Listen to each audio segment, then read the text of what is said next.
क्या हाल चाल है भाई लोग। Good morning, good morning.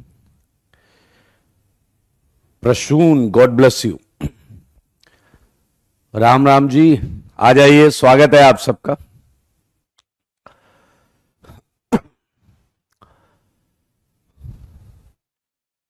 Love you too Ashish. I hope आप सबने होमवर्क कर लिया है। किया है होमवर्क? राधे राधे भाई, राधे राधे। होमवर्क किया है, जल्दी से बताओ। Good morning Prachi. जय माता दी सचिन। मैं एकदम बढ़िया हूं Pawan. And expecting same for you all. जल्दी से मुझे बताइए, होमवर्क किया? Done. Harsh, very good. Susmita, आयुष्मृजम, होमवर्क डन। पूरा किया है, बहुत अच्छी बात है। Very good, very good, very good, very good. Good morning, good morning.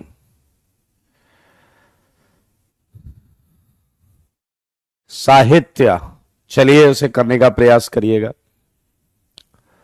सारे क्वेश्चन करेंगे यार, सारे करेंगे, लेकिन आइए जो हमने प्रॉमिस किया था पहले वो करेंगे।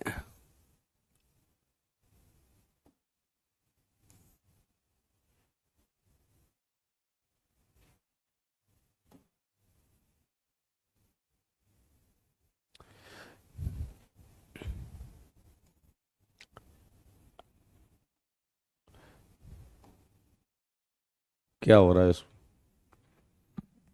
इसे भगाओ।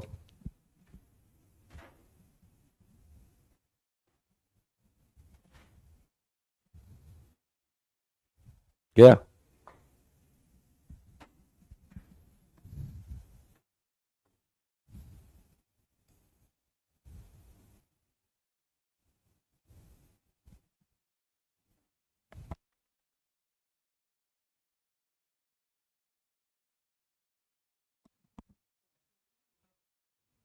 लास्ट का लास्ट।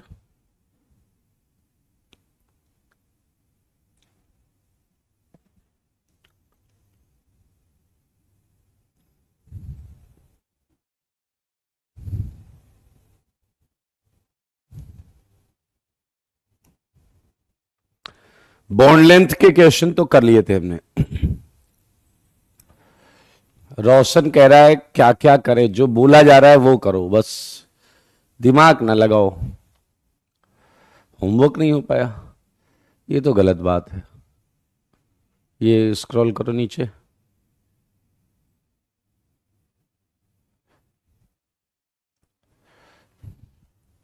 हाँ हाँ, रुको रुको रुको रुको रुको।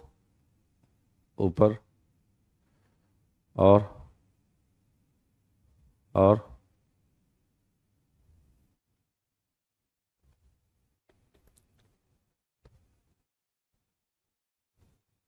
रुको, नीचे करो।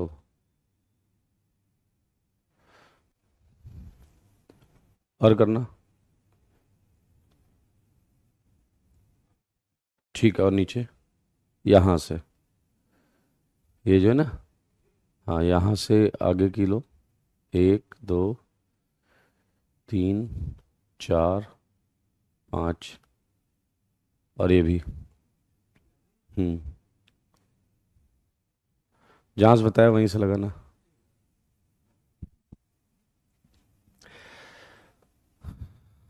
चलिए चलिए चलिए चलिए, देखिए आप लोग, सबसे पहले थ्योरी कॉपी को प्रायोरिटी पे रखा करिए। थ्योरी कॉपी से स्टार्ट किया करिए। थ्योरी कॉपी की, उसके बाद हम करेंगे सीट, डीपीपी, और उसके बाद हम बुक करेंगे। लेकिन अभी आपको बुक से कोई होमवर्क नहीं मिला था। अभी आपके पास मात्र थ्योरी कॉपी है, सीट है।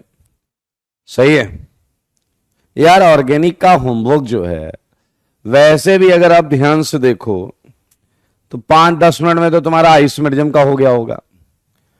5 से 10 मिनट में तुम्हारा आइसोमेरिज्म का हो गया होगा, जो कॉपी में था।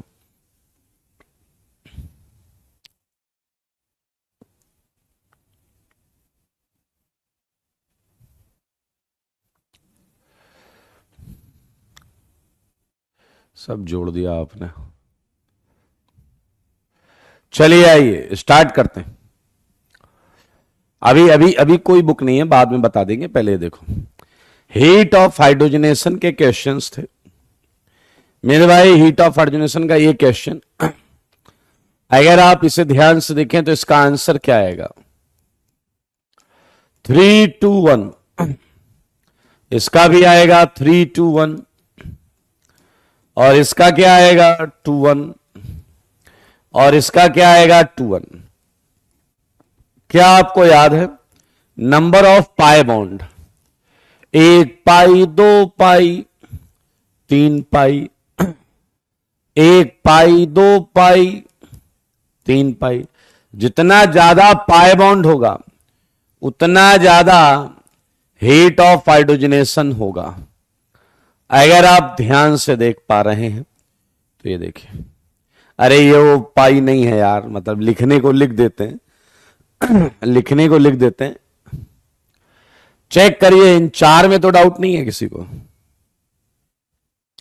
इन 4 में तो डाउट नहीं है? यस कर सकते हैं, सिद्दीक कर सकते हैं यहां से कंटिन्यू। वेरी गुड मेरे भाई। सेम पाई बॉन्ड यहां गिन सकते हैं तो हो जाएगा 3 2 1। यहां पाई बॉन्ड कितना है? 3, यहां 5 और यहां 7। अब कह रहा है पर बेंजीन रिंग, पर बेंजीन रिंग। तो मेरे भाई जरा बताइए इसमें एक तरीके से कितनी बेंजीन रिंग है? 1। इसमें कितनी बेंजीन रिंग है? 2, एक तरीके से देखा जाए। और इसमें है 3। मेरे ख्याल से आंसर आ जाएगा 1 2 3। एक बच्चे ने पूछा है, कुछ बताऊं क्या पूछा है? उसने कहा है यहां 2 पाई बॉन्ड कैसे है?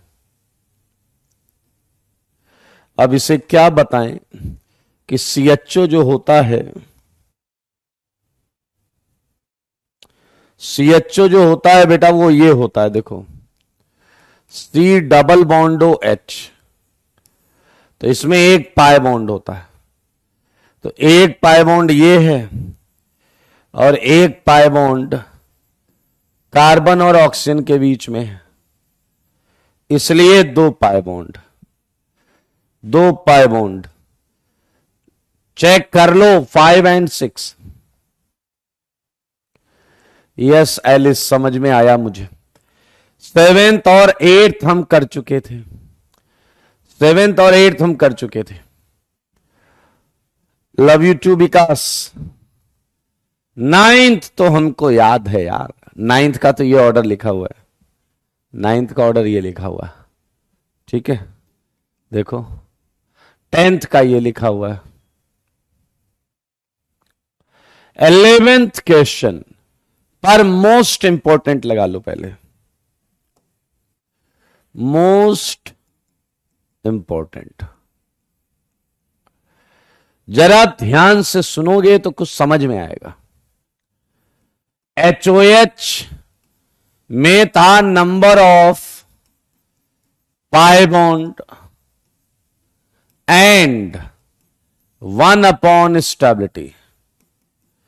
अगर तुम्हें याद हो तो मैंने कहा था कि ये जो रिलेशन है ये आपको धोखा दे सकता है।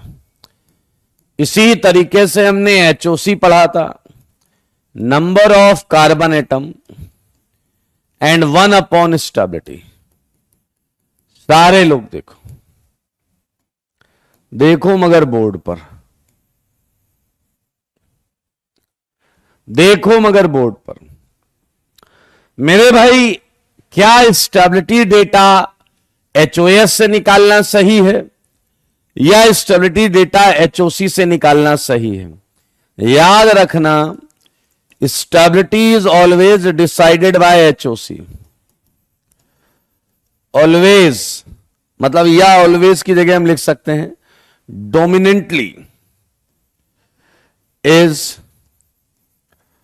Dominantly decided by एचओसी। मतलब बताऊंगा अभी। हीट ऑफ कंबसन में याद करो, क्या हम हर कंपाउंड को जलाकर उसका चेंज इन एंथैल्पी निकालते थे? पूरा मॉलिक्यूल का कंबसन होता था, पूरे मॉलिक्यूल का कंबसन होता था। लेकिन हीट ऑफ हाइड्रोजनेशन में क्या करते हो तुम केवल पाई बॉन्ड को टारगेट करते हो, केवल पाई बॉन्ड को टारगेट करते हो। इसलिए मेरे भाई स्टेबिलिटी डेटा बहुत एक्यूरेट नहीं होता, समझना ध्यान से। इसलिए इस कंपाउंड के क्वेश्चंस में आपको थोड़ा ध्यान देना पड़ेगा। चलिए, सबसे पहले मैं आपको स्टेबिलिटी डेटा सिखाता हूं, ध्यान से सुनना। बताओ, क्या इसमें कोई एल्कीन, ऐसा एक्सप्लेनेशन दूंगा मजा आ जाएगा, कुर्सी से उछल पड़ोगे। क्या इसमें कोई ऐसी एल्कीन है जो रेजोनेंस कर रही है? क्या है? क्या कोई बताओ, ऐसी एल्कीन है क्या कोई जो रेजोनेंस कर रही है? बताओ।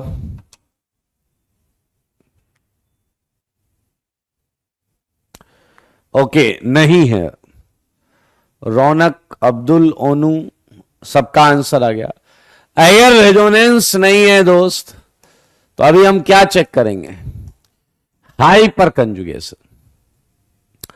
इसमें 6 अल्फा एच, इसमें 6 अल्फा एच है, इसमें 6 अल्फा एच है, इसमें 2 अल्फा एच। अल्फा एच का मतलब होता है कि भाई साहब आप ये डबल से डायरेक्ट जुड़े हुए कार्बन के एच गिनो। सही है या नहीं? लेकिन यहां डायरेक्ट डबल से ये जुड़ा हुआ है CH2, CH2, तो इसलिए 2 अल्फा एच। तो क्या ये क्लियर है कि फोर्थ सबसे कचरा है? ये स्टेबिलिटी में सबसे खराब है, ये जो मैंने लास्ट में बनाया। अब बहुत ध्यान से देखना। क्या तुम्हें पता है ट्रांस में चीजें दूर दूर होती हैं और सिस में चीजें पास पास होती हैं? तो मेरे भाई, क्या सिस में रिपल्सन ज्यादा है? बोला करो यार, बोला करो भाई। ये है आपका 1 ब्यूटीन, ये आया आपका सिस ब्यूटीन, और ये आया आपका ट्रांस ब्यूटीन। देखते रहना, मजा आएगा भाई साहब। लेकिन स्टेबिलिटी में ये सबसे आगे आकर आश्चर्यचकित कर देता है। रीजन जानना चाहते हो? रीजन जानना चाहते हो? कहां गया भाई? ध्यान से देखिए।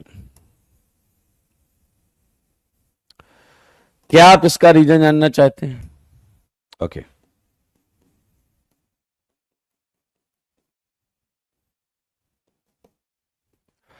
मेरे भाई, जरा मेरी बात को ध्यान से सुनना। ये देखिए, इसे मैं थोड़ा डिटेल में यहां बनाऊंगा। ये है C, ये है H, ये है H और ये है H। ये है C, इधर भी है 3 H,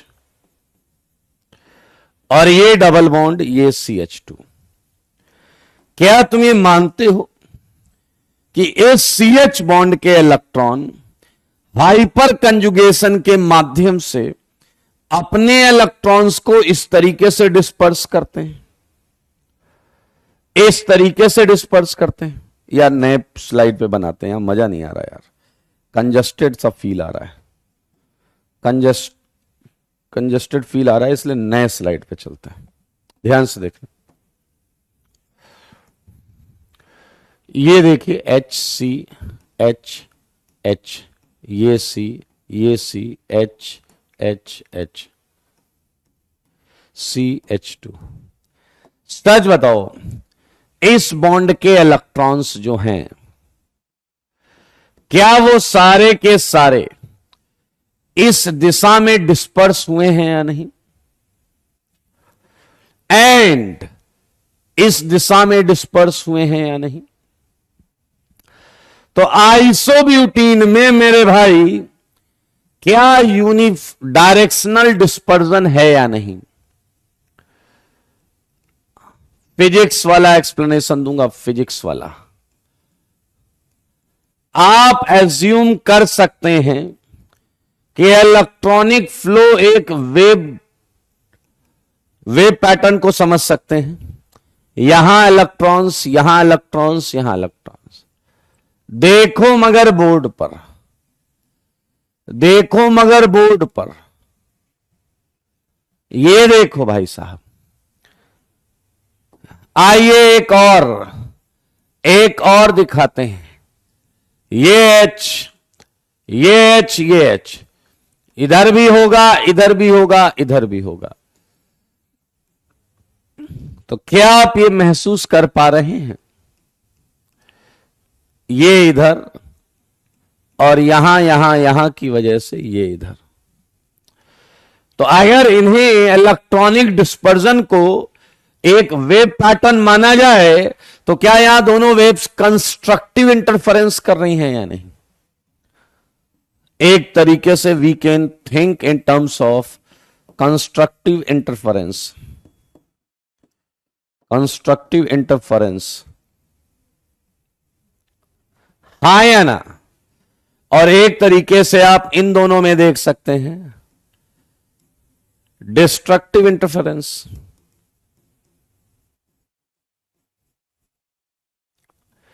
तो क्या आप आइसोब्यूटीन के अंदर होने वाले इस स्मूथ इलेक्ट्रॉन डिस्पर्जन से इसकी बढ़ी हुई स्टेबिलिटी को समझ गए?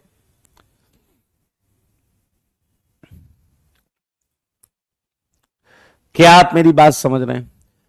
इसे एक कचरा कैटेगरी जरूर होगी जिसे ये बात समझ में नहीं आई होगी क्योंकि इसमें एक फिजिक्स लग गया है, तो उनके लिए एक और प्रयास। क्या इस बॉन्ड के इलेक्ट्रॉन इस कार्बन के पी ऑर्बिटल से होते हुए इधर जा रहे हैं? ध्यान से देखो, इस पी ऑर्बिटल से होते हुए जा रहे हैं। सारे लोग देखो, ऐसे जा रहे हैं या नहीं? जबकि यहां पर इसके इलेक्ट्रॉन इस पी से इस कार्बन पर आ जाएंगे और क्या यहां माइनस आ जाएगा या नहीं जब ये इलेक्ट्रॉन भेजेगा?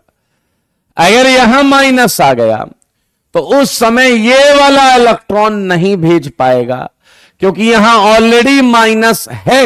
ये सेकेंड एक्सप्लेनेशन है, क्योंकि ये इसके माध्यम से और ये भी इसी के माध्यम से इलेक्ट्रॉन यहां भेजेगा। लेकिन जब ये इसके माध्यम से यहां इलेक्ट्रॉन भेज देगा तो उसी समय इसका इलेक्ट्रॉन भेजना उतना मुमकिन नहीं होगा क्योंकि यहां इलेक्ट्रॉन डेंस हो गया। And same in cis butene. So there are two possible explanation which I just told to you. I hope कि आप कर लेंगे। चलिए, तो बधाई हो। ये है स्टेबिलिटी ऑर्डर, सारे लोग देखें। और ये स्टेबिलिटी ऑर्डर जो निकाला गया है ये एचओसी डेटा से निकाला गया। ये एचओसी डेटा से निकाला गया है, यानी कि एचओसी और स्टेबिलिटी रिवर्स होगी। सारे लोग देखेंगे प्लीज। यानी कि एचओसी डेटा अगर कभी आप ट्राई करेंगे इसका तो आपको क्या मिलने वाला है? ये मिलने वाला है। सारे लोग सुन लो, ये क्वेश्चन आ सकता है इसलिए मैं थोड़ा ज्यादा समय लेकर बता रहा हूं। ये एग्जैक्टली स्टेबिलिटी का उल्टा होता है। ये एग्जैक्टली स्टेबिलिटी का उल्टा होता है। ये एग्जैक्टली स्टेबिलिटी का उल्टा होता है। सारे लोग देखिए। लेकिन मेरे भाई जब हम बात करते हैं हीट ऑफ हाइड्रोजनेशन की, इसे भी स्टेबिलिटी का उल्टा होना चाहिए था। लेकिन सिंस ये हीट ऑफ हाइड्रोजनेशन में केवल पाई बॉन्ड टारगेट होती है, इसलिए मेरे भाई एक चेंज देखने को मिलता है। देखिए जरा, वो पहला तो सेम रहेगा, दूसरा भी सेम रहेगा, लेकिन तीसरा चौथा एक्सचेंज रहता है। ये देखिए, तो आपके दिमाग में ये होना चाहिए कि आइसोब्यूटीन एंड ट्रांसब्यूटीन यूजुअल ऑर्डर से इंटरचेंज रहते हैं, यूजुअल ऑर्डर से इंटरचेंज रहते हैं। और ऐसा इसलिए है क्योंकि हीट ऑफ हाइड्रोजनेशन पूरे मॉलिक्यूल की गारंटी नहीं लेता, वो केवल पाई बॉन्ड की गारंटी लेता है। इसलिए यहां पर आप देखें एक चेंज देखने को मिलता है। अच्छा, इसीलिए बहुत सारे लोग कंफ्यूज हैं। क्यों? वो एचओएच डेटा बुक में देखते हैं और इस डेटा का उल्टा स्टेबिलिटी बताने लगते हैं, और उल्टा करने से ट्रांसब्यूटीन ज्यादा स्टेबल दिखने लगता है। दैट इज रॉन्ग मेरे भाई। Stability is exclusively decided by HOC data, ये एचओएच डेटा से डिसाइड नहीं होता। क्या आप मेरी बात समझ रहे हैं? एचओएच डेटा जो है वो केवल पाई बॉन्ड से डिसाइड होता है, और इस केस में अगर आप देखें तो आपके हिसाब से ये सही है, ये सही है। इन दोनों में कहीं ना कहीं इनका रेट ऑफ रिएक्शन हाइड्रोजन के साथ जो है उससे चीजें डिसाइड हुई हैं। रेट ऑफ जो रिएक्शन विथ H2 है उससे डिसाइडेड हुई हैं। क्लियर है ये आपको? यानी कि ये एचओएच डेटा है, और इस डेटा, इस ऑर्डर को आपको दिमाग में रखना है, क्योंकि ये पूरा मेंस में पूछा जा सकता है।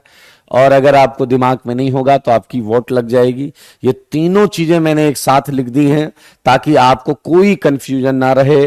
और अगर आप ध्यान देना चाहते हैं तो इन चीजों पर ध्यान दीजिएगा, थोड़ा सा इसे, इन चीजों पर ध्यान देना। मैं ऐसा सर्कल बना रहा हूं ताकि आपको जब भी देखो तो याद रहे कि यार यहीं कुछ था। आशीष, हर जगह हर चीज का रोल होता है, लेकिन डिस्कस किया जाता है मेन डिसाइडिंग फैक्टर को। मेन डिसाइडिंग फैक्टर को डिस्कस किया जाता है। 25 और चीजें लग रही होंगी, लेकिन मेन डिसाइडिंग फैक्टर को जो है वो चेक किया जाता है। चलिए, बधाई हो, ये बहुत इंपॉर्टेंट क्वेश्चन है, मोस्ट इंपॉर्टेंट। एंड ये डेटा जो है एचओएच का, जिसमें एक्सपेक्टेड स्टेबिलिटी ऑर्डर का उल्टा, देखो स्टेबिलिटी ऑर्डर का एग्जैक्ट उल्टा एचओसी है, एग्जैक्ट उल्टा एचओसी है। एचओसी और एचओएच में आखिरी के जो दो हैं वो इंटरचेंज, इस तरीके से दिमाग में रख सकते हैं। बधाई हो, ये एक्सप्लेनेशन है भाई साहब, ये explanation of stability of isomeric butene, isomeric butene. चलो जी, रेजोनेंस एनर्जी पहला हो गया। दूसरे का आंसर दो, दूसरे का आंसर दो, दूसरे का क्या इसका आंसर है? 2 > 1। क्या इसका भी आंसर है 2 > 1? एक्सटेंट सेम है, कार्बन पर प्लस रहेगा, कार्बन पर प्लस रहेगा, जब भी जहां भी जाएगा कार्बन पे रहेगा, जहां भी जाएगा कार्बन पे रहेगा। इसके RS 2, इसके RS 5, इसके RS 2, इसके RS 5। तो ये तो बहुत आसान है, बहुत आसान है भाई साहब। फिफ्थ का आंसर, फिफ्थ का आंसर 2 > 1। बताओ क्यों? क्या तुम्हें याद है? क्रॉस्ड, एक्सटेंडेड, याद आया या नहीं? सेम रीजन की वजह से 6 का भी है 2 > 1, 6 का भी है 2 > 1। चेक करो भाई, चेक करो, 6 का भी है 2 > 1। यस यस यस, ये तो आसान है यार, इसमें कोई डाउट नहीं होगा आई थिंक।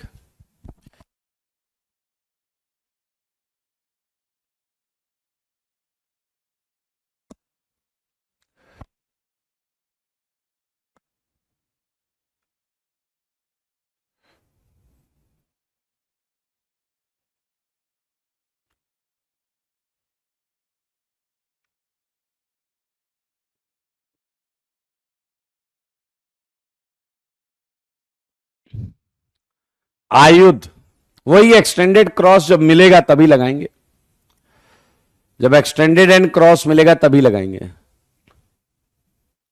आओ, सेम एक्सटेंडेड एंड क्रॉस, ये यूनिडायरेक्शनल, ये बाय डायरेक्शनल, 2 > 1।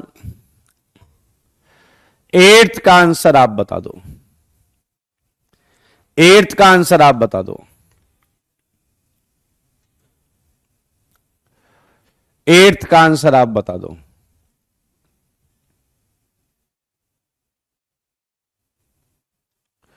एट्थ का आंसर आप बता दो। Very good Vikas, Gaurav, well done.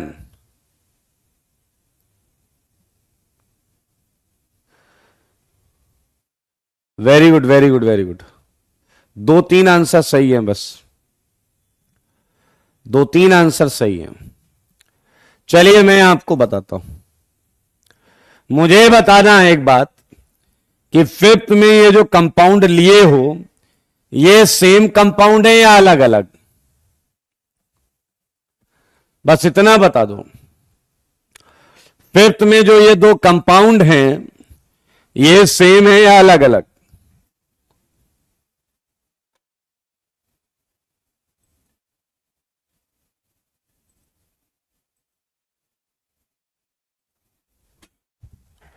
ये हैं अलग अलग, बिल्कुल सही। एक सेम बोल रहा है, ओनू, ओनू डैश कहेंगे, आयुष कह रहा सेम है, ये सेम है। गधे हो क्या एक नंबर के? ये सेम है, क्या खा के आए हो? ऐसे ही 6 में देखिए, बताइए ये सेम है या अलग अलग? 6 में बताइए सेम है या अलग अलग? अलग अलग है, वेरी गुड। अब बताइए 7th में सेम है या अलग अलग? सेम है या अलग अलग? कंपाउंड, कंपाउंड सेम है या अलग अलग? जवाब है अलग अलग। लेकिन क्या तुमने नोटिस किया, 8th में ये दोनों एक ही हाइब्रिड के आरएस हैं, एक ही हाइब्रिड के आरएस हैं। एक इनका हाइब्रिड सेम है 8th, ये इसका हाइब्रिड जो है उसका भी हाइब्रिड वही है। तो मेरे भाई एक ही कंपाउंड की बात हो रही है, समझो बात को। ये दोनों रेजोनेटिंग स्ट्रक्चर हैं, एक ही कंपाउंड के रेजोनेटिंग स्ट्रक्चर हैं, जबकि ये दो अलग कंपाउंड है। इस केस में 1 = 2 रहेगा, इस केस में 1 = 2 रहेगा। दोनों के बापू सेम हैं, और अगर इनके पिताजी सेम हैं तो इनकी रेजोनेंस एनर्जी एक ही होगी। आमतौर पे रेजोनेंस एनर्जी दो डिफरेंट कंपाउंड में कंपेयर की जाती है, दो डिफरेंट कंपाउंड में कंपेयर की जाती है। ये दो यार सेम ही है भाई। चलिए चलिए चलिए, 9th 1 > 2, 1 > 2। क्या आप एक्सटेंट देख पा रहे हैं? एक्सटेंट, यहां 2p 2p ओवरलैपिंग होगी और यहां 2p 3p ओवरलैपिंग होगी, सही है या नहीं? हां या ना?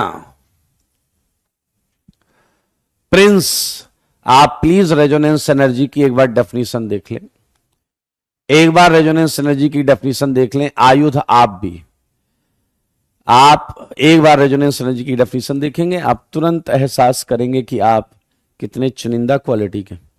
मेरे भाई 2-4 हजार बार मोस्ट इंपॉर्टेंट लगा देना, 2-4 हजार बार मोस्ट इंपॉर्टेंट लगा देना।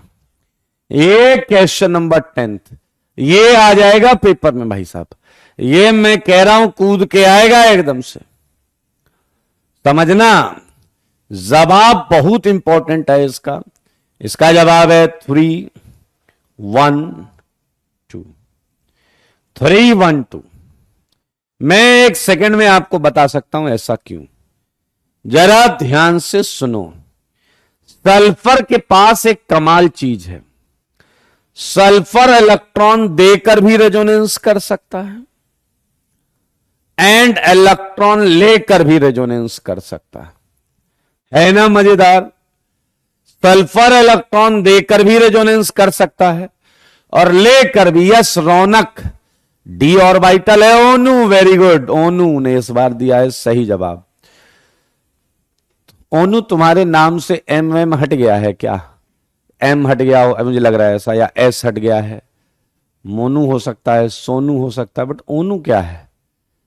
हैं मेरे भाई, यहां डी ऑर्बिटल होने की वजह से इसके आरएस ज्यादा बनेंगे, इसके आरएस ज्यादा बनेंगे। मैं आपको बता दूं 10 रेजोनेटिंग स्ट्रक्चर बनते हैं, 5 पी पाए से और 5 पी डी पाए से, तो 10 हो गए। जबकि यहां 5 ही बनेंगे,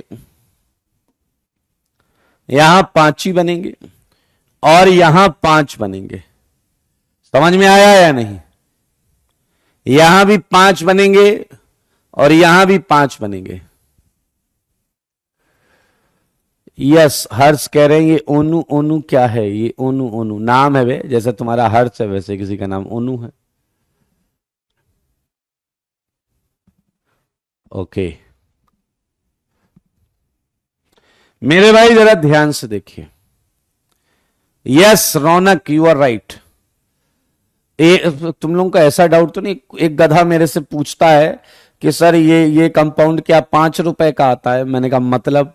कह रहे यहां आपने लिखा है ना 5 रुपीज, ये वाला 10 रुपए का आता है क्या? 10 रुपीज। अबे रुपीज नहीं है, वो आरएस है, रेजोनेटिंग स्ट्रक्चर। क्या है वो? Resonating structure.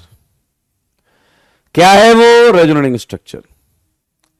मेरे भाई अब बात अगर 1 और 2 की करें तो क्या आप मुझे बताएंगे कि इसके आरएस में एन पर प्लस आएगा?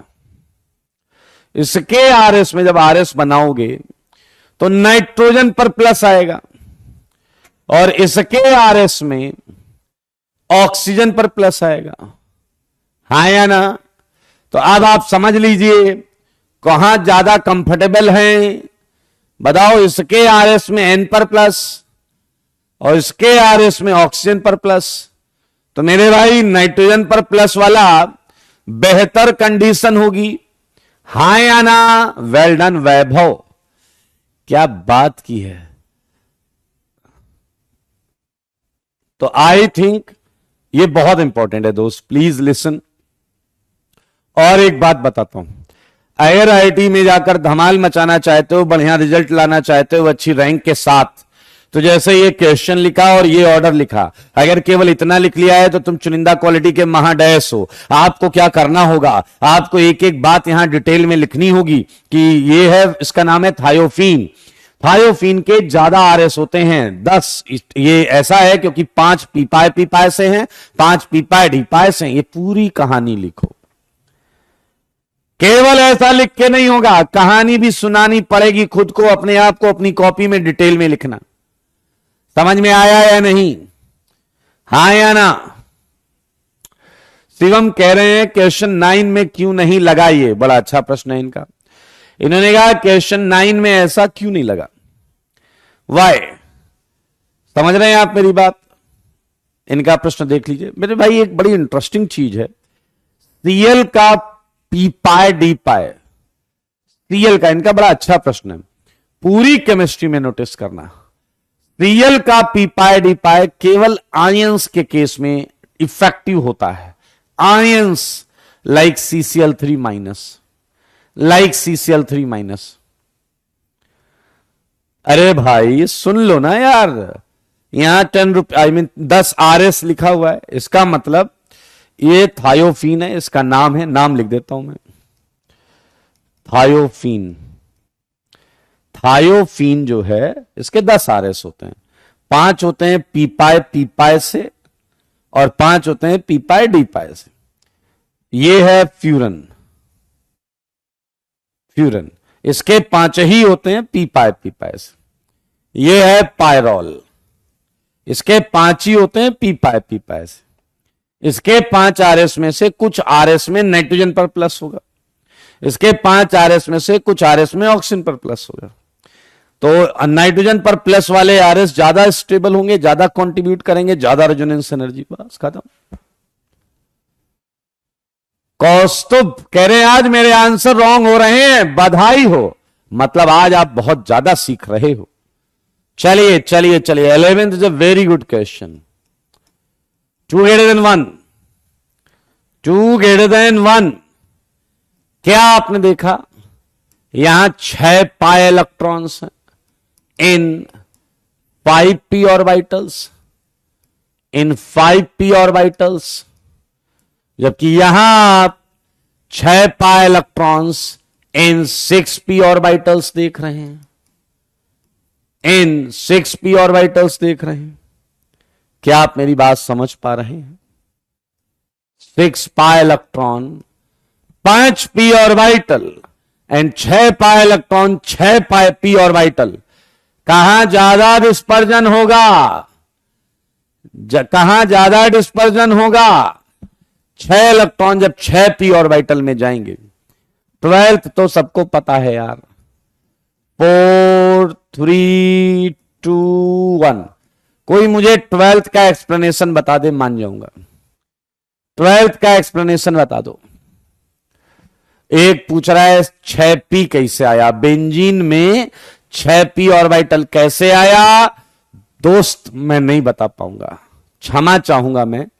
अगर बेंजीन में 6p ऑर्बिटल आपको नहीं दिख रहे हैं, रजिस्टर के इस पेज को फाड़ के इसमें पोहा खा लीजिएगा, छोड़ दीजिए, ये आपको डाउट नहीं है, ये आपको आता ही नहीं। Very good Adarsh, very good very good very good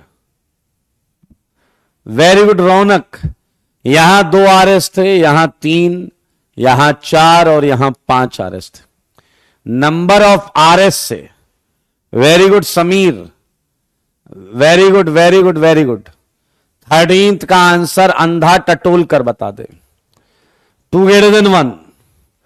यहां एसआईआर की वजह से रेजोनेंस नहीं हुआ, यहां एसआईआर की वजह से रेजोनेंस नहीं है, तो रेजोनेंस एनर्जी कम हो गई।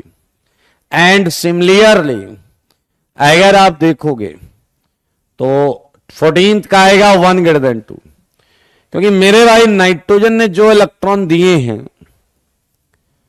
वो इलेक्ट्रॉन NO2 ने ले लिए, इसलिए यहां एक्सटेंडेड रेजोनेंस है, extended, that's why 1 greater than 2।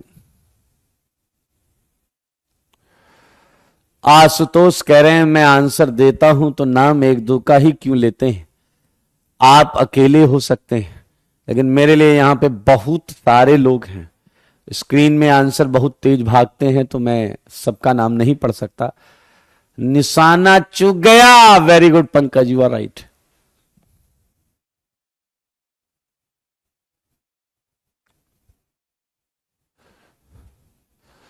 मैंने जो कहा है उस पर एक बार विचार किया करिए तो आपको सब समझ में आएगा। कुशल देख लो, आगे बढ़ते हैं। ये तो यार आसान है, इसका आंसर बताओ 15 का। 15 बहुत बढ़िया है, इसका आंसर है 2 3 1। 16th का आंसर है 1 2 4 1 2 3 4।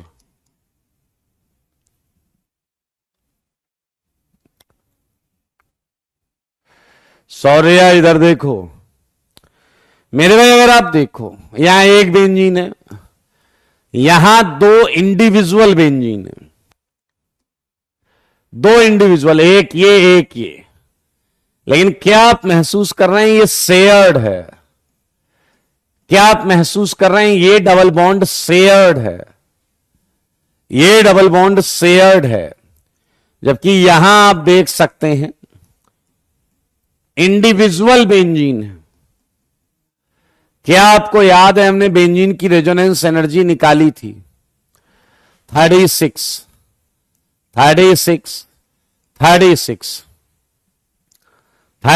निकाली थी हीट ऑफ हाइड्रोजनेशन। यार यहां दोनों रिंग कॉमन पार्ट लेकर बैठे हैं, तो क्या इसकी रेजोनेंस एनर्जी कम होगी या नहीं 36 + 36 से? क्या इसकी रेजोनेंस एनर्जी 36 + 36 से कम होगी या नहीं? क्योंकि इनमें कुछ कॉमन पार्ट भी है, तो बहुत आराम से आंसर है 231। मेरे भाई उसी तरीके से आप देखिए, आदित्य ने कहा वो तो पेरी फेरी पे है ही नहीं। भाई साहब सुनो मेरी बात, तुम ऐसी बात कर रहे हो कि जब तुम्हारा ब्याह हो रहा होगा और तुम मंडप में बैठे होगे और सारी प्रक्रिया चल रही होगी और फिर मंगलसूत्र पहनाना, सिंदूर लगाने की जब रस्म हो रही होगी तो तुम मुंह फुला के बैठ जाओगे, अरे केक तो कटा ही नहीं। अबे गधे, केक बर्थडे जैसे फंक्शन में कटता है कि तुम वहां मुंह फुला, केक तो कटा ही नहीं। अबे पेरी फेरी के इलेक्ट्रॉन्स एरोमेटिक देखते समय लेते थे। अजीब डैश हो, सब चीज यहीं देख लो आके, जो यहां देखना है वो तो देखो। यहां हमें केवल रेजोनेंस एनर्जी देखनी है कि इस कंपाउंड की रेजोनेंस एनर्जी कितनी है, सिंपल। चलिए आइए, हाँ नंबर ऑफ आरएस से कर सकते हैं। प्रणव ने बोला है नंबर ऑफ आरएस से कर सकते हैं, बिल्कुल कर सकते हैं। इसके आरएस 2 हैं, इसके 4 हैं, इसके 3 हैं, उससे भी कर सकते हैं, बिल्कुल कर सकते हैं। इसके आरएस 2 हैं, इसके 4 हैं, इसके 3 हैं, उससे भी कर सकते हैं। मेरे ख्याल से यहां 4 बेंजीन रिंग है, तो क्या इसकी रेजोनेंस एनर्जी कुछ इतनी होगी? इसकी रेजोनेंस एनर्जी यहां हमें एग्जैक्ट आइडिया लग रहा है, वहां पर तो ठीक है, नंबर ऑफ आरएस से तो कर ही सकते हैं। यहां आप देखिए, ये एक्चुअली रेजोनेंस एनर्जी है, ये रेजोनेंस एनर्जी है। वैसे इसे भी आरएस से कर सकते हैं। इसके आरएस कितने होंगे बताओ? इसके 2 की पावर 4, इसके 2 की पावर 3, ये आरएस है, ये नंबर ऑफ आरएस। उससे भी कर सकते हैं। हर्ष कह रहे हैं पाई बाउंड से, हाँ उससे भी कर सकते हैं, बिल्कुल सही, बिल्कुल सही। और 17 का जवाब दो, 17th का जवाब दो, जवाब।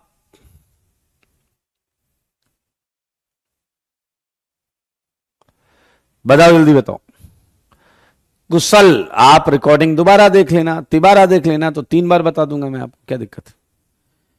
मेरे भाई अगर आपने क्वेश्चन तमीज से पढ़ा है तो आप पाएंगे कि इस क्वेश्चन का जो जवाब है वो दुबई है। दुबई, दुबई डी है। जरा क्वेश्चन को ध्यान से पढ़ो, आओ सारे लोग। 1 हेक्सीन का HOH इतना है, कह रहा है एक डबल बॉन्ड इसमें और डाल दी। अच्छा जी, मतलब नई वाली डबल बॉन्ड इसमें कहीं गई है, लेकिन क्या एक बॉन्ड ऑलरेडी 1 पर है या नहीं? तो क्या आप देख रहे हैं ए और बी आंसर हो ही नहीं सकता, क्योंकि एक डबल बॉन्ड 1 पर तो थी ही। अब भाई साहब जब पाई बॉन्ड डाला तो HOH कितना हो गया मेरे भाई? इसके डबल से कम है, इसका डबल 57.2 है, उससे 3 किलो कैलोरी कम। ओ भाई साहब, इसका मतलब ये डबल बॉन्ड डालने से आपका कंपाउंड स्टेबलाइज्ड हुआ था, एंड रेजोनेंस स्टेबलाइजेशन, जिसकी वजह से HOH में 3 किलो कैलोरी का नुकसान हुआ। यहां रेजोनेंस नहीं है। हेक्सा 1,4 डाइन, ये है 1,4 डाइन। हेक्सा 1,3 डाइन, ये है आपका 1,3 डाइन। ये आपका डी आंसर आ गया, टी आपका आंसर नहीं हो सकता। मैं एक गेसवर्क करता हूं यहां बैठे बैठे कि आप में से कई लोग ऐसे होंगे जिन्होंने इस क्वेश्चन को सॉल्व करते समय 1 हेक्सीन में साइक्लोहेक्सीन बनाया होगा। मुझको ऐसा फील आ रहा है।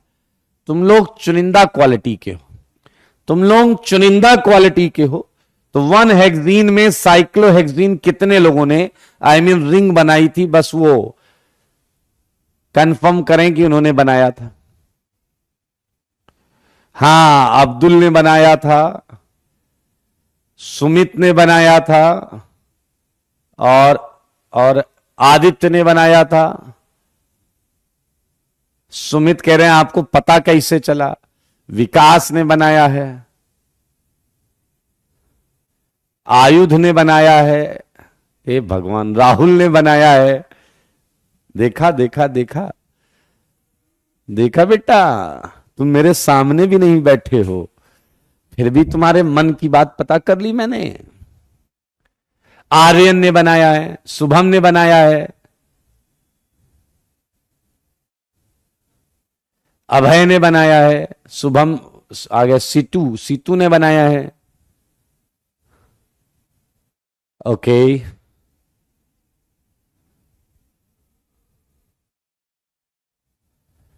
ओके, ये कह रहा आप जादू करते हो, क्या आप काला जादू जानते हो? नहीं, मैं ऑर्गेनिक मैजिक जानता हूं।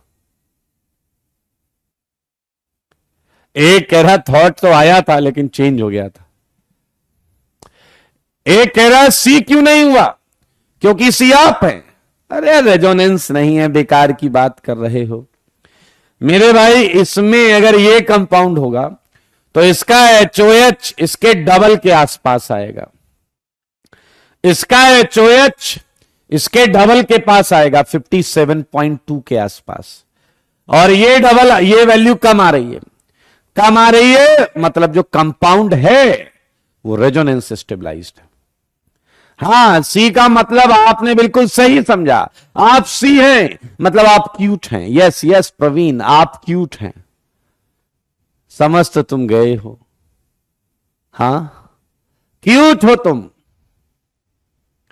चलिए आइए मेरे भाई, समझो इस चीज को, समझो। यहां पर सी इसलिए नहीं है क्योंकि यहां रेजोनेंस नहीं है। अगर रेजोनेंस नहीं है तो ये वैल्यू होनी चाहिए 57.2। और मजेदार बता रहा हूं, यहां अगर 57.2 लिख दूं, अगर मैं यहां 57.2 लिख दूं तो आंसर फिर सी ही हो जाएगा, फिर सी हो जाएगा। सही है या नहीं? आ जाओ, इसका जवाब दो 18th का, 18th का जवाब दो दोस्तों, 18th का जल्दी बताइए। 18th क्वेश्चन जो है बहुत आसान है, आइए जरा ध्यान से देखिए। 18th क्वेश्चन को सॉल्व करेंगे, 18th क्वेश्चन को सॉल्व करेंगे। आपको क्या दिया गया है ये देखिए, एक दिया गया है शायद ये, और एक दिया गया है ये, यही दिया गया। देखिए क्वेश्चन पढ़िए, हेप्टा 1,4-डाइन एंड 1,3,5। ये देखो 1,4, 1 2 3 4, 1 2 3 4 एंड 1 2 3 4 5। आप चेक कर सकते हैं, इसमें लगेगा 2H2, इसमें लगेगा 3H2। सच बताना है, सच के सिवा कुछ और नहीं बताना है। चलो मुझे बताओ क्या ये होगा या नहीं, और सच बताओ यार। यहां एक होगा डेल्टा H एक्सपेक्टेड, एक होगा डेल्टा H ऑब्जर्व्ड, यहां एक होगा डेल्टा H एक्सपेक्टेड, एक होगा डेल्टा H ऑब्जर्व्ड। सारे लोग देखिए, क्या आपको इसकी रेजोनेंस एनर्जी निकालनी है तो क्या वो इसी का डिफरेंस हो जाएगा या नहीं? Delta H expected minus delta H observed. कुछ वैल्यू आपको दे रखी है, ध्यान से देखिए। ये 1,4 वाले की X, 1,3,5 वाले की Y, ऑब्जर्व्ड दी है X इसकी एंड ऑब्जर्व्ड दी है Y इसकी। सारे बताना बेटा, सारे। क्या तुम मुझे बताओगे कि ऊपर वाले की भी रेजोनेंस एनर्जी यही होगी या नहीं? लेकिन हमको मालूम है इसमें रेजोनेंस है ही नहीं।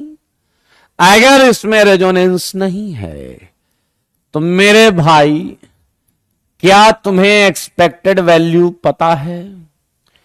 क्या तुम्हें एक्सपेक्टेड वैल्यू पता है ऊपर वाले केस में कितनी है? बोलो जी, बोलो, बोला करो, मुंह से बोला करो, मुंह से बोला करो। तो मेरे भाई, दो बॉन्ड के लिए तुम उम्मीद लगा के बैठे थे एक्स एनर्जी मिलेगी। दो बॉन्ड के लिए अगर उम्मीद थी एक्स, तो एक बॉन्ड के लिए क्या उम्मीद होगी? x/2। तो तीन बॉन्ड के लिए क्या उम्मीद होनी चाहिए? तीन बॉन्ड के लिए क्या उम्मीद होनी चाहिए? जल्दी बोलो, जल्दी। क्या 3/2 टाइम्स x होगी या नहीं? क्या 3/2 टाइम्स x होगी या नहीं? फिर से सोचो, एक दो बॉन्ड के लिए एक्सपेक्टेड वैल्यू थी x, तो एक बॉन्ड के लिए क्या हो गई? x/2।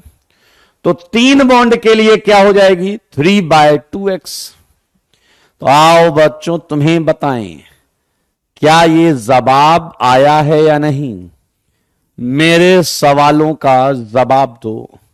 छोटा सा क्वेश्चन है, ये रेजोनेंस एनर्जी है। यार कुछ नहीं है यार। वेल डन, प्रवीण ने कहा ऑर्गेनिक लव बन गया है इनका।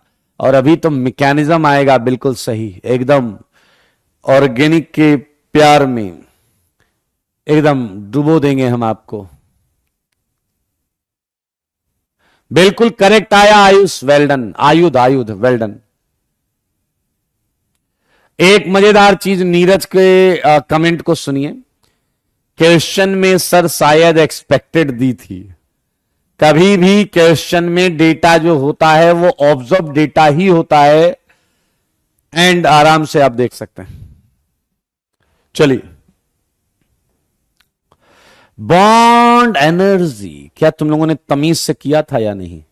देखिए, पिछले वगैरह करा तो था, तमीज की गारंटी तो है नहीं। आइए, क्या ये रेडिकल बनाया था पहले में? क्या ये रेडिकल बनाया दूसरे में?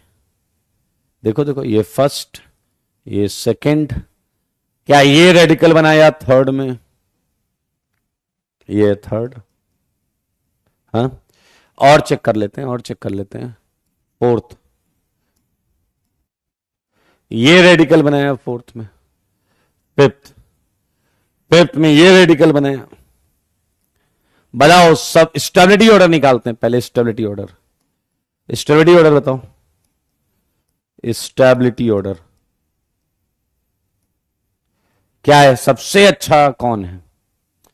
सबसे अच्छा कौन है? बताओ जी, बताओ। सबसे ज्यादा स्टेबल कौन सा है?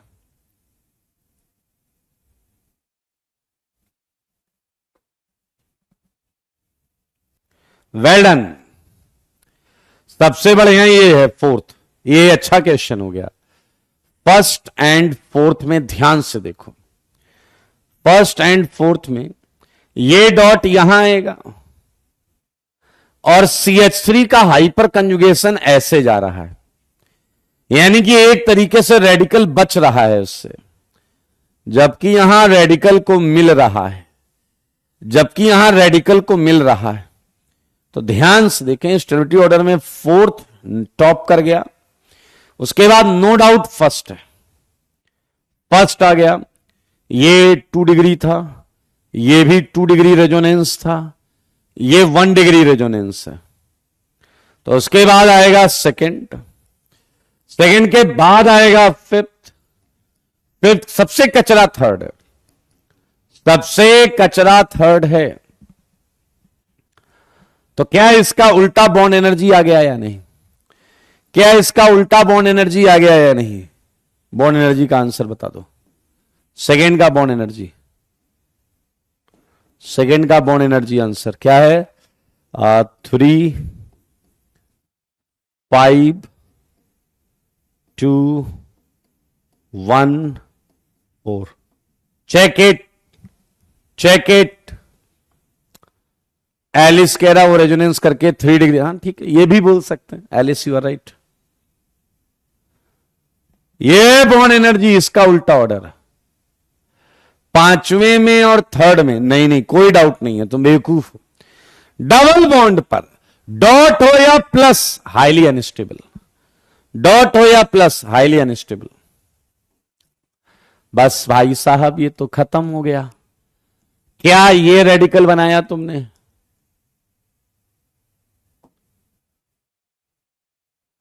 सेकंड,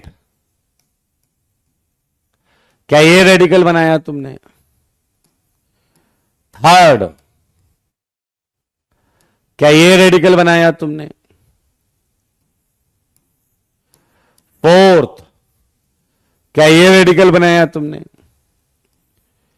फिफ्थ, क्या ये रेडिकल बनाया तुमने? पहले पहले क्या? स्टेबिलिटी ऑर्डर सबसे अच्छा कौन है बताओ? ये 3 डिग्री बेंजाइलिक, 3 डिग्री बेंजाइलिक भाई साहब जबरदस्त स्टेबल। ये क्या है बताओ? ये है 1 डिग्री बेंजाइलिक, 1 डिग्री बेंजाइलिक।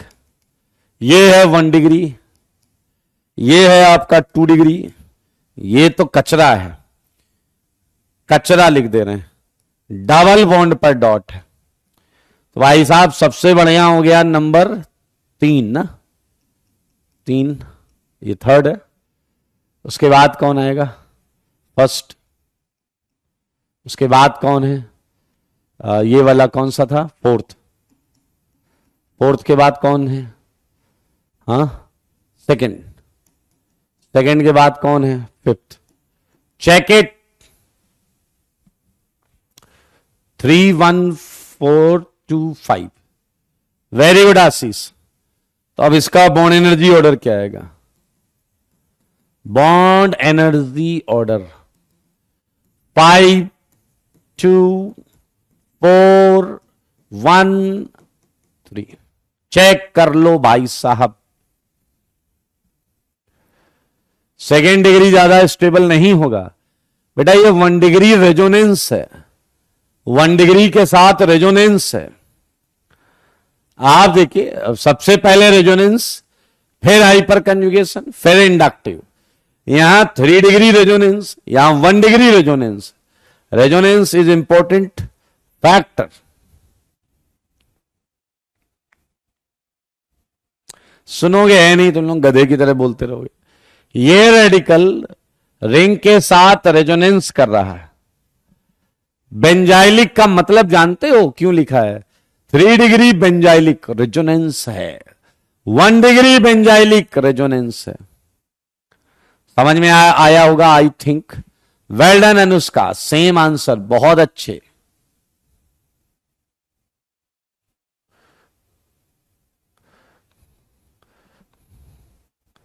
एक कह रहा 4 ज्यादा होगा 2 से, तो ज्यादा ही है ना। नहीं नहीं नहीं, डिग्री हाइपर कंजुगेशन तो अल्फा एच होता है बेटा। देखो 25 चीजें बोलोगे तो कंफ्यूज होगे, बहुत सिंपल है। इसमें रेजोनेंस है, इसमें रेजोनेंस है, ठीक है। तो ये दोनों स्टेबिलिटी में सबसे आगे आएंगे, ठीक है। फिर इन दोनों में कैसे डिफरेंस करें? इसके 5 अल्फा एच है हाइपर कंजुगेशन, इसका एक भी हाइपर कंजुगेशन नहीं है, तो ये आगे आ गया, ये पीछे सेकंड नंबर पे चला गया। सिंपल। बधाई हो, इसी के साथ जीओसी का नामो निशान मिटा देंगे हम, नामो निशान। ओके, तो भाई साहब ये पूरा हो गया। कॉपी, थ्योरी कॉपी का सब कुछ डिस्कस कर डाला हमने, कुछ भी नहीं छोड़ा है। और मैं उम्मीद करता हूं कि आपने होमवर्क कर लिया होगा। कर लिया होमवर्क? तो सीट कल के लिए रख लें, सीट कल के लिए रख लें। Well done Harsh. Yes Alice, you are right. 5 कचरा क्यों है गौरव? 5 बार बता चुका हूं, लेकिन आपने एक बार भी नहीं सुना। डबल बॉन्ड पे आया हुआ डॉट या प्लस हाईली अनस्टेबल होता है। यार सीट कल करते हैं, ठीक है। और मुझे बस ये बता दो कि तुम लोगों ने कॉपी की है? कॉपी कॉपी हमने पिछली क्लास बोले तो कल आइसोमेरिज्म स्टार्ट किया। एक और चीज मैं आप सबको बता दूं कि अगर आपने अभी तक लाइव नहीं किया तो आप यहां से लाइव कर सकते हैं आइसोमेरिज्म से। ये सारी चीजें हमने समझी थी एंड ये कुछ क्वेश्चंस थे, मैं इनके आंसर्स बता देता हूं, आपको कोई डाउट है तो पूछ लीजिएगा। ये चेन आइसोमर्स हैं, फिफ्थ चेन आइसोमर है, सिक्स चेन आइसोमर है, सेवेंथ भी चेन आइसोमर है, चेक कर लो, एट्थ भी चेन आइसोमर है, नाइन्थ भी चेन आइसोमर है एंड टेंथ भी चेन आइसोमर है। टेंथ थोड़ा अच्छा क्वेश्चन है, किसी में डाउट है तो पूछ लो, किसी में डाउट है तो पूछ लो। एलिस ने कहा चेन के एग्जाम्पल हैं तो सब चेन वाले ही होंगे, ऐसा थोड़े होता है, ऐसा भी कहीं होता है।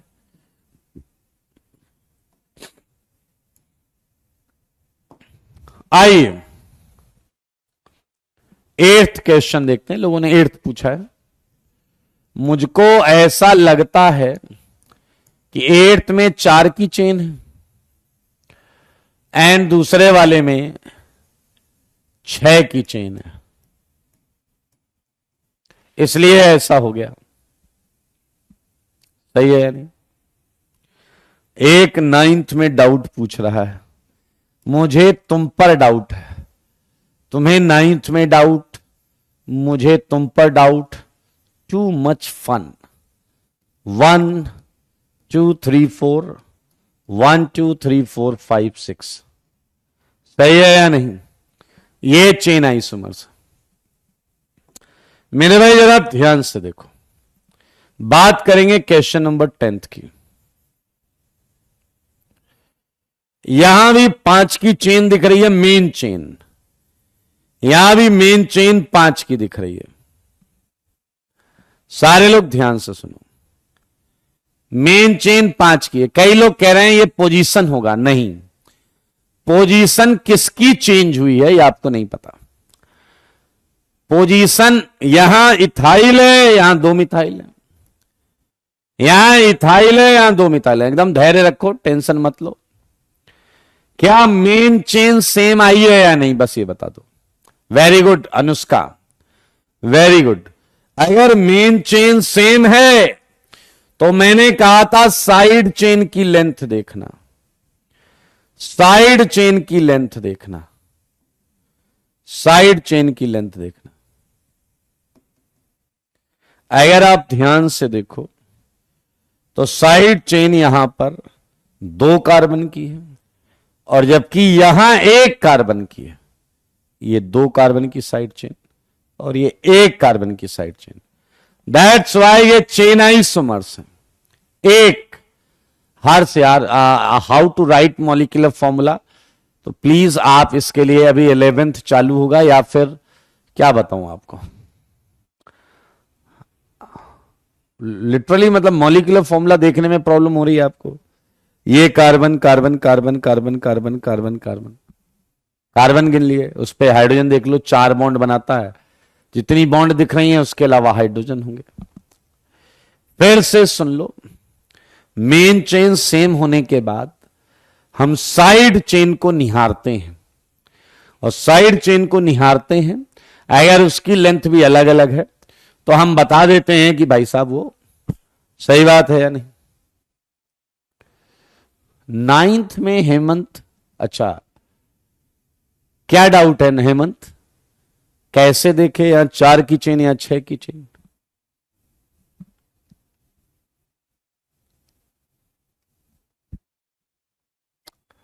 अभी बताएंगे पीयूष, टेंशन नहीं लेने का। ये रिंग चेन है, सारे रिंग चेन है, ये तो क्लास में ही डिस्कस हो गया था, ये तो क्लास में डिस्कस हो गया था, सारे रिंग चेन है। हां जी, पोजीशन आइसोमर्स, पोजीशन एंड जैसा कि तुमने कहा था ये भी पोजीशन है, ये भी पोजीशन है, ये भी पोजीशन है।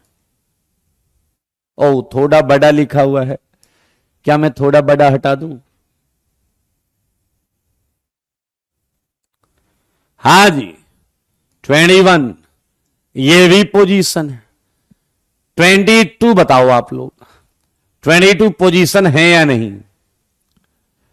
22 पोजीशन है या नहीं मेरे भाई? ये आइडेंटिकल है, ये आइडेंटिकल है, ये भी पोजीशन है और ये तो पोजीशन था ही। 16 से 20 में डाउट है तो पूछो, 16 से 20 में डाउट है तो पूछो।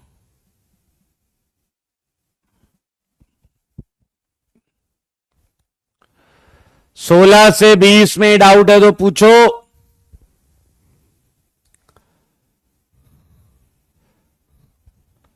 सोलह से 20 यस कह रहे हैं। 13 फंक्शनल होगा। अरे बेटा अभी बताएंगे, अभी बताएंगे। रिंग चेन दिख रहा है ना, फंक्शनल पर बात कर लेंगे अभी। 16 से 20 में 18 ज्योति चौधरी 18 बोल रहे हैं। यहां डबल बॉन्ड की पोजीशन पहले 1 पर थी और अब वो 2 पर हो गई है, इसलिए डबल बॉन्ड की पोजीशन चेंज हो गई है। ब्यूटवनीन ब्यूटूइन पोजीशन चेंज। एक कह रहा है 19 बता दो। ए भगवान सद्बुद्धि दे इन जैसे लोगों को। 1 2 1 2। क्या तुम ये नहीं देख पा रहे हो? तुम इतने एक नंबर के खच्चर हो, तुम्हें नहीं दिख रहा 3 BR पहले 1 पर थे और 3 CL2 पर थे और अब BR देखो 1 2 पर चला गया है। सिंपल। चलिए आइए 20th में मिथाइल अपनी पोजीशन बदल रहा है। 1 2 3 4 5 6 1 2 3 4 5 6 एंड मिथाइल पोजीशन बदल रहा है। 22 को अगर आप ध्यान से देखेंगे, ये सेम कंपाउंड है जो पलट कर लिख दिया गया। सेम कंपाउंड है जो पलट कर लिख दिया गया। चलिए ये भी है 1 ब्रोमो 3 क्लोरोबेंजीन, ये भी है 1 ब्रोमो 3 क्लोरोबेंजीन। मतलब तुम ऐसे खड़े हो और फिर तुम ऐसे खड़े हो गए तो तुम बदल थोड़े जाओगे, तुम तो वही रहोगे। आया 23 में एक बढ़िया क्वेश्चन है। 23 पोजीशन तो है, लेकिन क्या आप बताओगे पोजीशन बदल कौन रहा है? 23 पोजीशन तो है, लेकिन क्या आप बताओगे पोजीशन बदल कौन रहा है? आप बताएंगे क्या 23 में पोजीशन कौन बदल रहा है?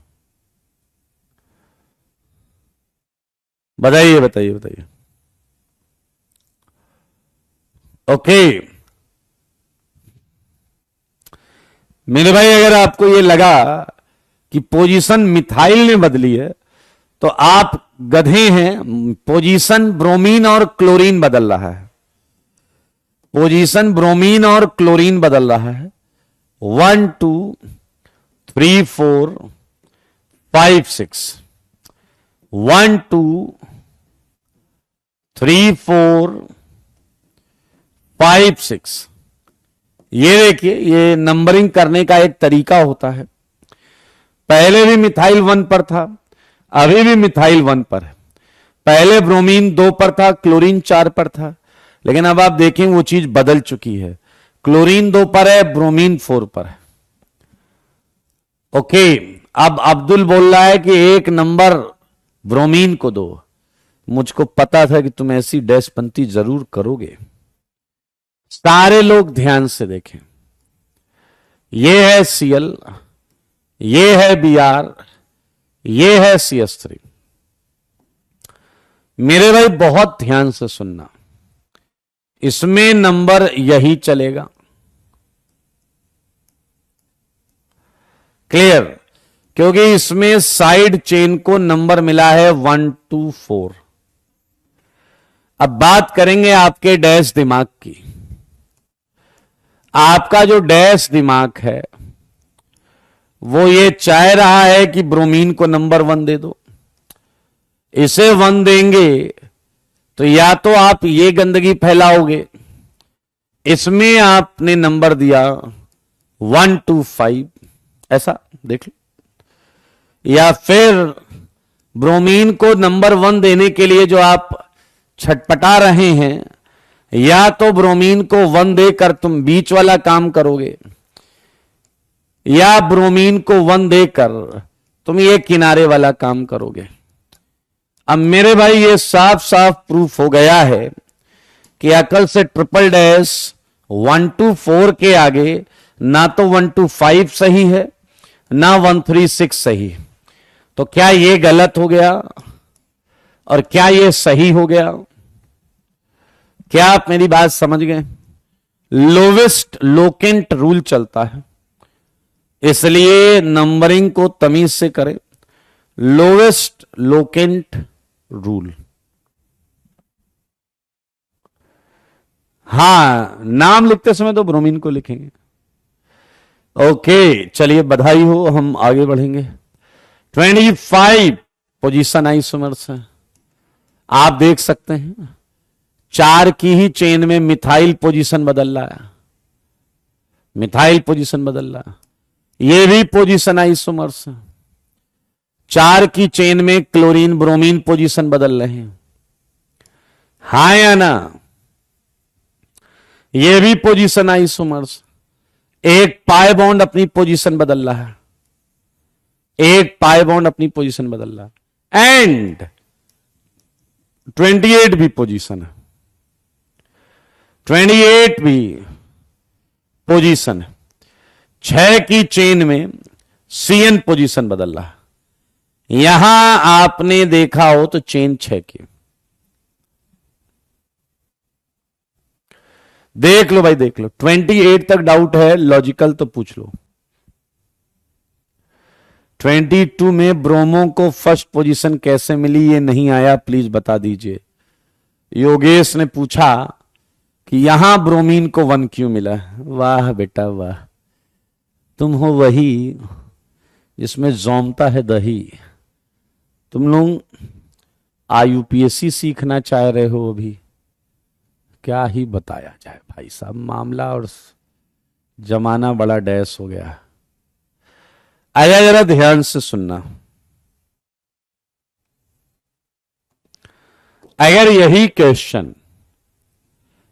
क्वेश्चन ऐसा होता, Cl CH3 Br, अगर यही क्वेश्चन ऐसा होता, ध्यान से देखें यार, ओवरलैप कर रहा है। अरे क्या हो गया?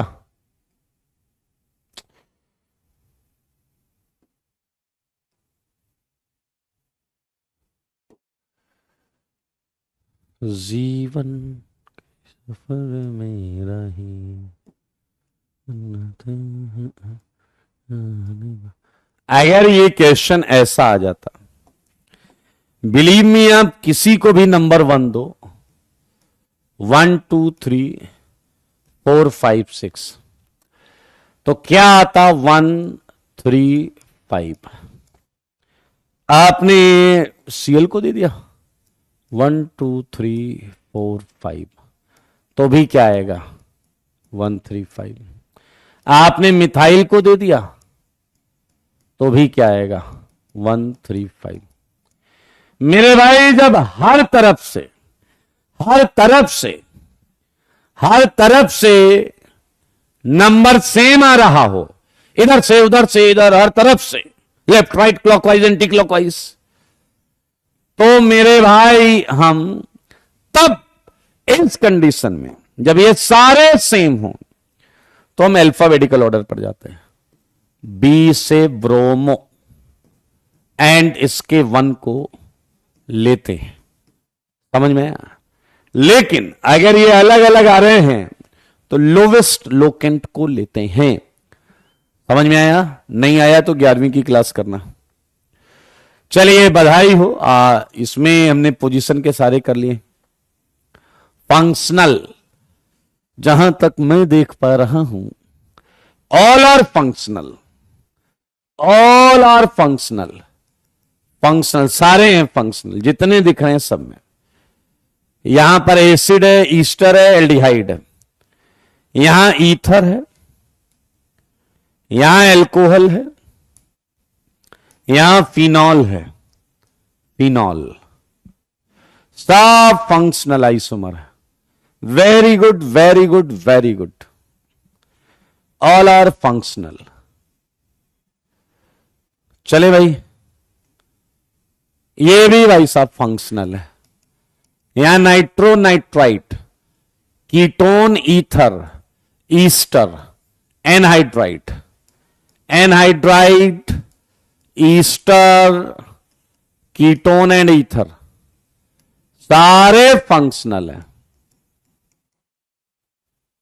सब सही, वेरी गुड, सब सही है, बहुत अच्छे। मेरे भाई अगर आपने ध्यान दिया हो तो हमारा सेकेंड लास्ट स्ट्रक्चरल आइसोमर्स क्या था?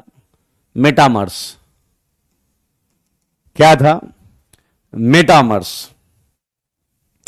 मेरे भाई ये ध्यान से देखना, compounds having same molecular formula, इसे समझना जरा, बट डिफरेंट एल्काइल ग्रुप्स, ये बहुत ध्यान से देखना। Different alkyl groups with respect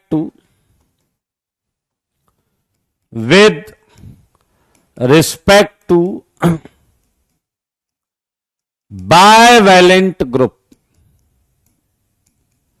अब पहले मैं आपको बायवैलेंट ग्रुप बताता हूं। जैसे आप देखिए, ये मोनोवैलेंट ग्रुप है, ये मोनोवैलेंट ग्रुप है। मोनोवैलेंट मतलब एक तरफ ही कार्बन चेन आ सकती है इसके, जबकि वहीं पर ईथर में दोनों तरफ कार्बन चेन हो सकती है, थायो ईथर में दोनों तरफ हो सकती है, सेकेंडरी एमीन में दोनों तरफ हो सकती है, टर्सरी एमीन में तीन तरफ हो सकती है, बट दो को हम ऑब्जर्व कर सकते हैं। देखो सारे बच्चे, देखो सल्फोनिक एसिड में एक तरफ, मेरे भाई मैं जो राइट में लिख रहा हूं वो बायवैलेंट फंक्शनल ग्रुप है, वो बायवैलेंट फंक्शनल ग्रुप है। ये आया एसिड। मेरे भाई एसिड में एक ही तरफ हो सकता है, जबकि ईस्टर में दो तरफ, एमाइड, सेकेंडरी एमाइड में दो तरफ, टर्सरी एमाइड में दो तरफ, एनहाइड्राइड में दो तरफ एल्काइल ग्रुप्स हो सकते हैं। तो मोनोवैलेंट अपने काम के नहीं है, ये अपने काम के नहीं है, ये अपने काम के हैं, ये अपने काम के हैं। क्या है काम के, वो बताता हूं। चलो जरा मुझे एक छोटी सी बात बताओ। 40 क्वेश्चन किए थे हमने, लुक एट दिस, 41। सारे मुझे ये बताओ कि जैसे तुमने इन दो कंपाउंड को देखा, क्या तुमने इनका मॉलिक्यूलर फॉर्मूला मैच करा लिया? बताओ। वो तो हर आइसोमर्स में करेंगे। 1 2 3 4 C4H10O, C4H10O फंक्शनल ग्रुप। क्या बायवैलेंट फंक्शनल ग्रुप है? हां, ether, ether. Alkyl group, check it, alkyl group. देखो जी देखो, क्या इधर एल्काइल ग्रुप मिथाइल है, इधर प्रोपाइल है, क्या इधर इथाइल है और इथाइल है? क्या यहां एल्काइल ग्रुप और यहां एल्काइल ग्रुप अलग अलग हैं या नहीं? अलग अलग हैं या नहीं? तो मेरे भाई डिफरेंस इन एल्काइल ग्रुप्स, इसे मेटामर बना रहे हैं, मेटामर बना रहे हैं। भाई कितना आसान है मेटामर, बस इतना ही करना है, ज्यादा करिएगा मत। मैं मान लेता हूं कि आप समझ गए हैं और आप अपने घर से इसे करके ले आइएगा, कर लीजिएगा, आसान है दोस्त।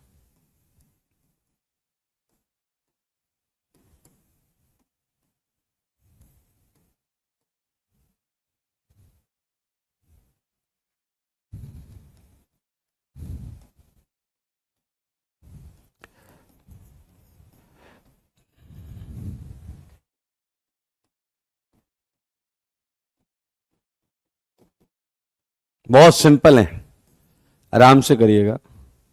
ओ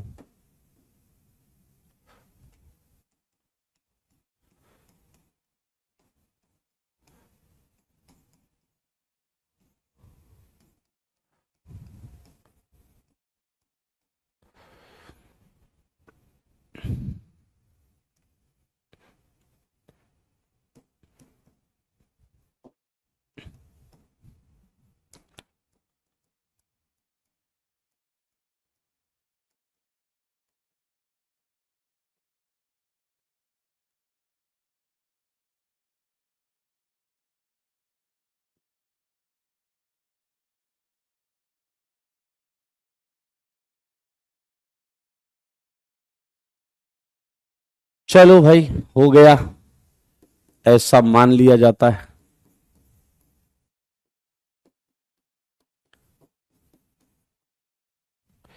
ये सारे क्वेश्चन में आप मेटामेरिक रिलेशन निकालिएगा। होमवर्क सुन लो, होमवर्क है शीट एक्सरसाइज 1, शीट एक्सरसाइज 1, नया होमवर्क ऐड नहीं किया है।